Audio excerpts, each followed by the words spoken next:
সুবহানাল্লাযী, তিনি পুত পবিত্র, তিনি পুত পবিত্র, আসরা মানে ভ্রমণ বা সফর, বিআবদিহি তার বান্দা মুহাম্মদুর রাসূলুল্লাহ সাল্লাল্লাহু আলাইহি ওয়াসাল্লামকে লাইলান শব্দ দ্বারা বোঝানো হয়েছে মেরাজটা হয়েছিল রাত্রে, রাত্রের কিছু অংশে, রাতের কিছু অংশে, মিনাল মসজিদুল হারাম ইলাল মসজিদুল আকসা, মসজিদুল হারাম থেকে মসজিদুল আকসা অর্থাৎ কাবা শরীফ থেকে বাইতুল মুকাদ্দাস পর্যন্ত।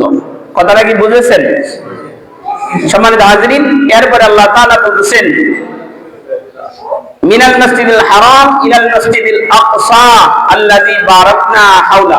আল্লাহ তাআলা বলতেছেন যে বাইতুল্লাহ থেকে বাইতুল মুকাদ্দাস, কাবা শরীফ থেকে বাইতুল মুকাদ্দাস পর্যন্ত আমি ভ্রমণ করেছি। এরপরে তিনি বলতেছেন আল্লাযী বারাকনা হাওলা, আর সেই মসজিদুল আকসার চতুর্পাশে আল্লাহ তাআলা বরকত পূর্ণ করে রেখে দিয়েছেন, বলেন সুবহানাল্লাহ।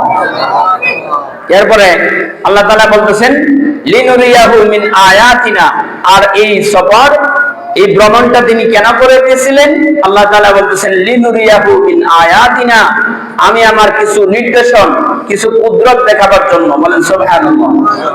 ইন্নাহু হুয়াস সামিউল বাসীর, আল্লাহ তাআলা বলতেছেন নিশ্চয় আমি শুনি এবং দেখি। সবকিছু শোনা কে? সবকিছু দেখে কে? সম্মানিত হাজিরিন,